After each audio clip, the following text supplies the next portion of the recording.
In his tribute to Frank, Jack Clark referenced a 2-hour speech that the brilliant Max Shachtman inflicted on the innocent and guilty alike at a Socialist Party event shortly before the breakup of the Socialist Party. I just want to assure you I ain't going to do anything like that for a number of reasons, including that, orally, A-U-A-R-L-L-Y, as a general sensation.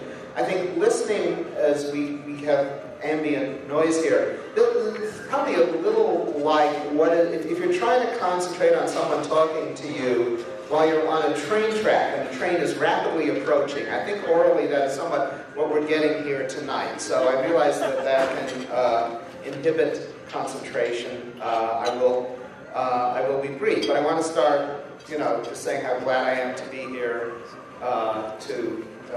for a tribute to friends of many decades, Skip and Frank. I think Jack again referenced bringing a wonderful organizer named Marjorie Fife on staff in DSOC, probably right after, sometime in 1975, I think, which is about when I got active in DSOC. And my only distinction was I was in Los Angeles, so I was the guy who was way far away and trying to do political activity there for the organization. My first introduction to Marjorie, who had never been on the staff of a national organization before, it became instantly clear to me, was when she called me one morning and started talking about organizing some Democratic agenda activities. And she went on for a while quite persuasively, and all I could say was, Marjorie, do you know what time it is?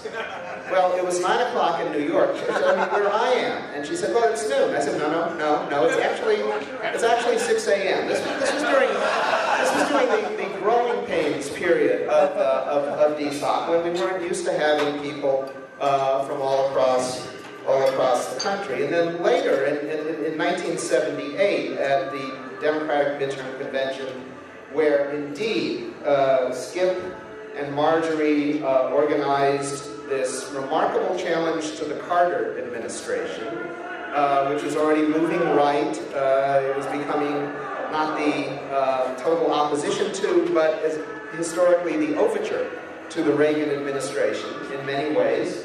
And we were mounting a challenge. I was trying to line up California, which was a lot to line up. By the way, in the floor fight at this convention, which I think is sort of the high point of DSOC's real-world national political clout, and such as that was, the person who organized the floor fight on Carter's behalf was the newly elected governor of Arkansas, a guy named Bill Clinton. We had Marjorie and Skip basically opposite this Clinton guy, and we were getting about 40% of the vote, as I recall, on the key issues. We were so successful at this Democratic midterm convention that shortly thereafter, the Democratic National Committee abolished midterm conventions, a clear mark of the ironies of American politics. Frank has been a rock. Frank has been the guy in the national office over the many decades I've come back and forth, who not only knew what our principles were, but knew how to do things in the real world. A very useful skill that the left does not always possess in this country, in particular. Skip always was not only a guy who knew about this, but who was able to connect, as his own remarks and Frank's remarks about Skip made clear, movements that didn't quite exist yet, but existed a little more once Skip passed through.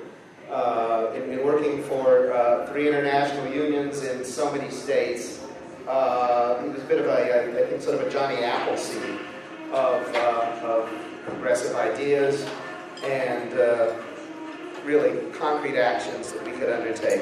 And we were all, as long as I'm on this nostalgia kick, we were all working, having been inspired, frankly, for the rest of our lives, by the example of Michael Harrington. And I want to quote a couple things Mike said about the world at that time, because some of them have become true in ways that he might have anticipated and some of them not. And since I think you've heard a lot about the domestic stuff last night and very well from Frank here this evening, I'll take it on a little more global level in part. But one of Mike's lines, and honestly I confess I forget if he said this during late Carter or early Reagan, but he was referring to whoever the incumbent president was. Let's say Carter. And what his line was we have to take this nation as far beyond Carter as Roosevelt took it beyond Hoover, or we're going to go back to Hoover. Well, that was supposed to inspire us, and it did, but hell, it was pretty good prophecy. We're back to Hoover.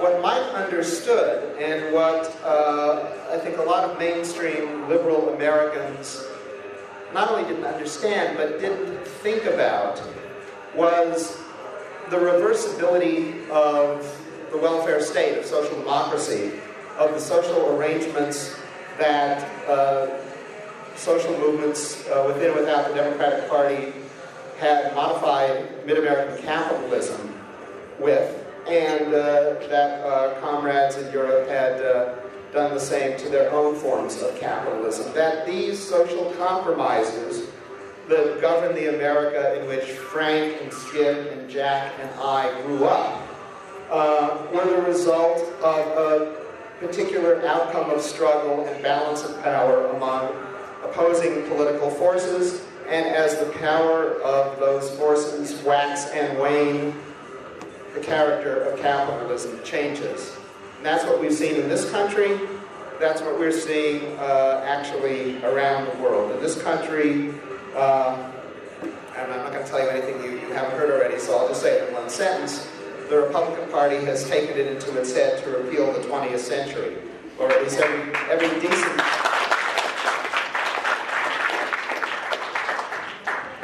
piece of legislation enacted since Theodore Roosevelt got upset by Upton Sinclair's The Jungle and decided we need to watch after what we eat. Before then, the Republicans are okay. Before 1906, I think they're fine. They can handle that America. But they have seen, wrongly, but they have seen political space to roll back. What's wrong is they can't get back to 1906. What's right is there's a lot of stuff we have been losing at the state level, at the local level, at the national level, and could continue to lose. Like everyone here, I'm heartened by the results of Tuesday precisely because they were so different, decisive, and in all kinds of places where you wouldn't think this would necessarily happen. Which suggests to me that what this was simply a massive reaction against Republican overreach. But I mean, even the great victory of Ohio, which was a great victory, was a defensive victory. The labor movement, as I need not tell you, but I'm about to anyway, is involved only in defensive battles right now. These are the fights we need to fight now.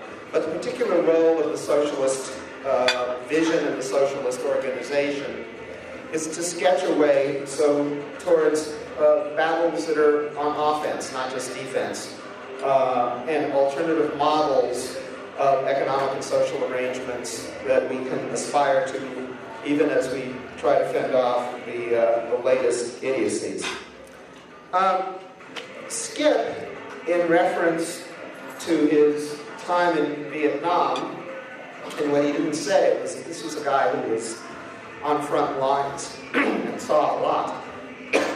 Skip was talking about the U.S. attempt to impose a system, an imperialistic relation to the Vietnamese people. Imposing systems doesn't always have to come with the barrel of a gun, with a tank. And if we can pull back on the events of the past week in Europe, I think we've just seen something really remarkable.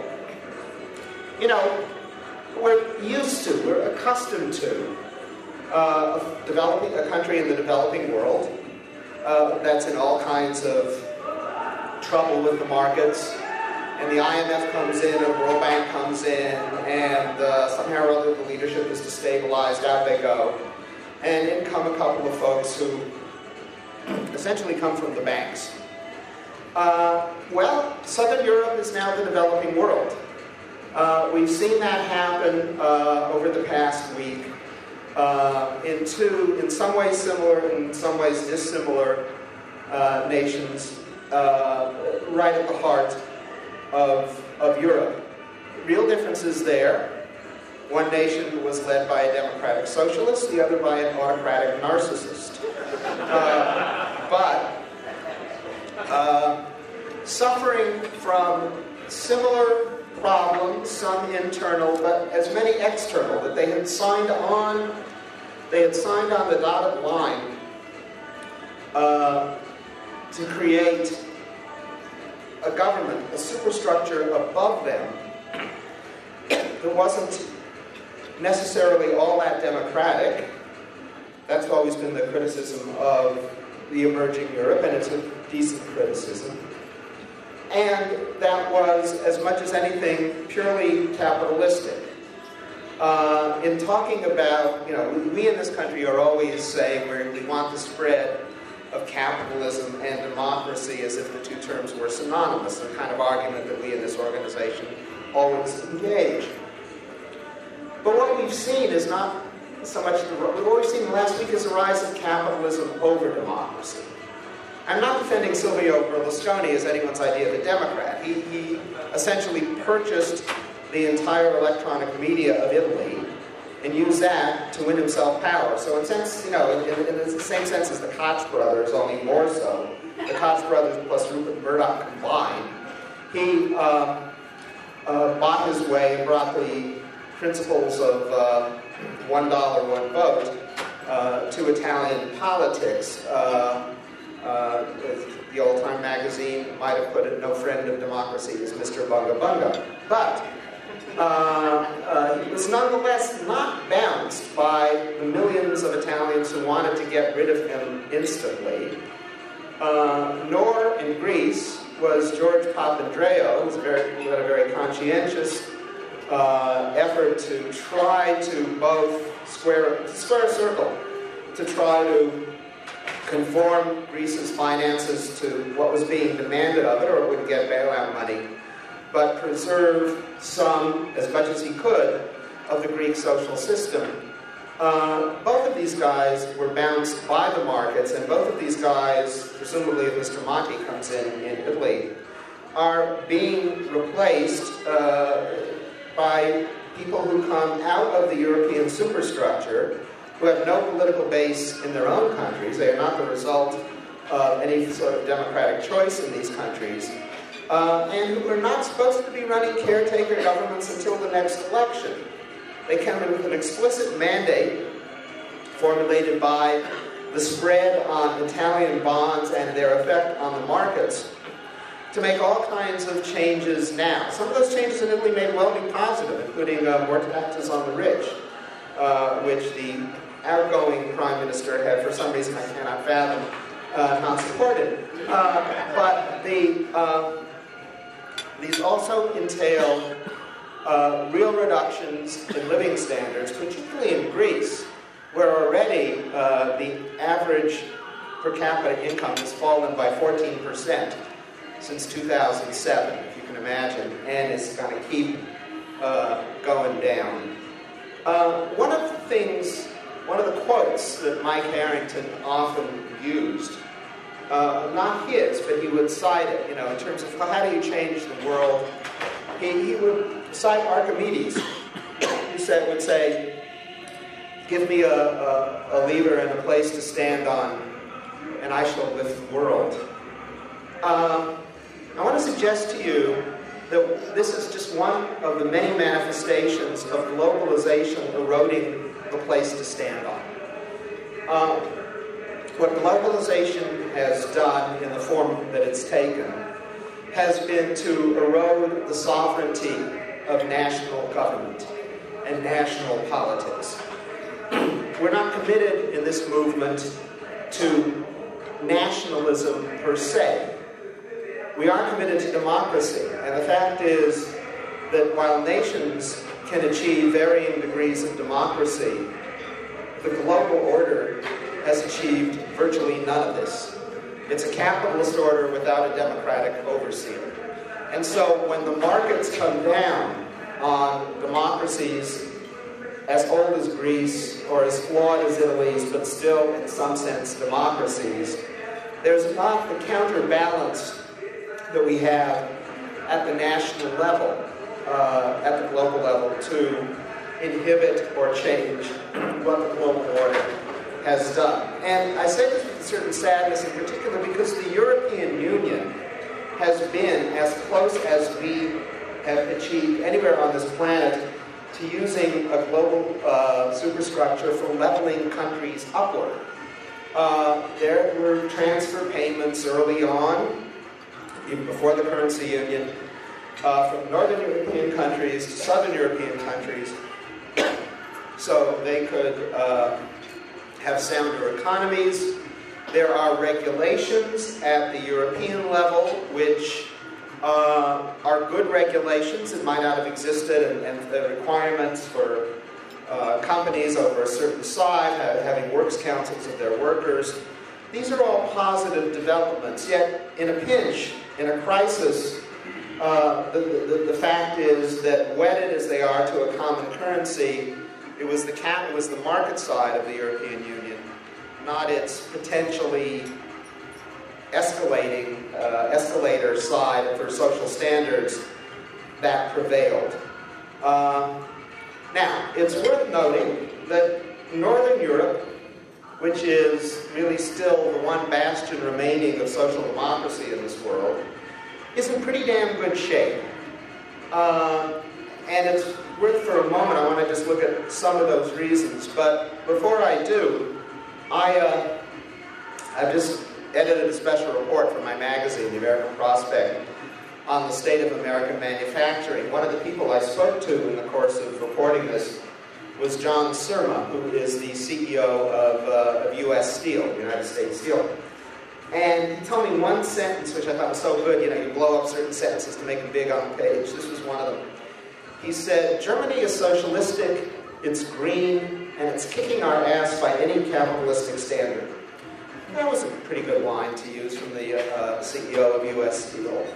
And the reason Germany is kicking our ass by any capitalist standard is that the social democratic arrangements and the balance of power in Northern Europe have been such that they've created not only a more humane, a more social form of capitalism, but one that actually works better, as Surma said, by capitalistic criteria. Germany in particular has been able, as we have not, to preserve its manufacturing sector and to have much greater income equality than we have, while at the same time having a huge trade surplus, selling as they are to the rest of the world, even though German labor costs are 50% higher than they are here. So don't give me this crap that we have to compete with China. The question is, what kind of product do you make? How productive are you? And, can you make a product that sells even if your workers are, God forbid, well treated? This they have achieved. They have equal representation, almost, on the boards of their corporations. They have still powerful unions in their workplaces. And they have not had the imposition within that sector, anyway, of what we're seeing in this country increasingly, which disturbs me and a lot of folks, and that is the advent of two-tier contracts, which are now becoming the norm, not only in auto, but one of the factories I went to in the Midwest for doing this manufacturing report was this spectacular, futuristic, new lithium-ion battery factory outside Detroit, which was built with money from the stimulus. And these folks, God bless them, have brought production back from China in this futuristic, highly mechanized factory. And they hiring in Detroit last year in 2010 they got incredible applicants. They had 20,000 applicants for 700 production jobs. And many, if not most of these people, have 4-year college degrees. They're IT guys doing production work. And, you know, it's not all that onerous. I mean, you could go around wearing these surgical garb and robots do 40 things and you watch them and all of this. And it requires a lot of thought. And, you know, it's a growing concern. If the market for electric cars continues to grow, these guys get promoted. You know, a lot of them who started there have already moved up. But they are paid at the bottom tier of the UAW two-tier contracts. They are making $15 an hour. They are making $30,000 a year. And this is a good job already in Detroit these days, with as advanced a company as you can find. None of that yet in Scandinavia and in Germany, but are they going to become more like us? Or are we going to become more like them? The fact is, in Germany over the last decade, while their economy has performed spectacularly by comparison to any other nations, they've also created a low-wage sector for the first time. 1/4 of the German workforce is working in their expanding service sector, in what the technical term in this country would be shit jobs. And they are, you know, the Social Dems have raised this to the point where Merkel has now agreed that a minimum wage should be established in Germany, which oddly enough it never has been. As the countries of Northern Europe, including Germany, become more racially and ethnically diverse, which they had not been until the last 20 years, I fear you're going to begin to see some of the two-tierization there that we have known from day one in this country, a lot of it on racial lines. By no means all of it, but in other words, some of what made America exceptional in a bad way. The racial divisions among American workers and the racial divisions in a growing two-tier economy, I fear, could afflict them as well. They still have a vibrant politics with actual social democratic parties, though the bases of the different parties have long since ceased to coincide with that of the working class in those countries. But they're fighting against this development there, as we need to fight against it here. But again, it's a dynamic process. They are not necessarily going back to Hoover, as has been the case here over the last 20 years and the last 4 years in particular. But they are facing similar challenges. Where is our place to stand on, from which we lift the world? I think we found in the last week, in the elections of the last week, that there are certainly places we can stand on to fight the worst of the right. That the American public has never yet supported the repeal of the New Deal or the Great Society. That they're going to be there. That they're going to be there if we push these issues. But as I said, we can't simply fight defensive battles. We have to fight battles about what we do with our financial sector, about the rights of workers. You know, I'm struck by one thing in Ohio, and that is that people are, if you look at the polls, they have gotten less positive about unions in the last several years for a variety of reasons. But this is a country that still cherishes, at times ignoring it, but usually that still cherishes the idea that we are a nation of rights. And the notion that collective bargaining is a right that was being taken away, I don't know, Guy is the pollster here, he would know more about this than I, but I think taking rights away from Americans can upset more people than the right may think. And I think the being able to wage a fight on that ground and various other grounds rather than, say, the institutional defense of unions, which is not really going to get you very far in this country, alas, points tactically to one place we can go. But we need this place. So we have this interim place. We really do, God bless Occupy Wall Street, need to take it to finance.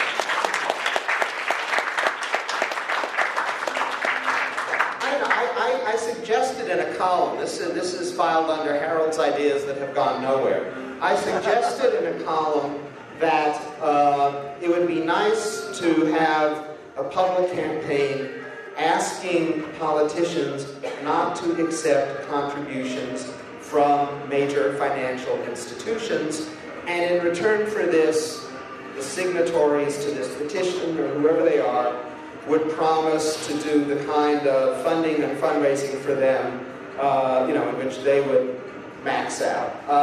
As I said, this was a bit of a lead balloon, column-wise, but I think trying to break the connection, which is, and the dependency, perhaps even more, of political figures on finance would be a good place to begin.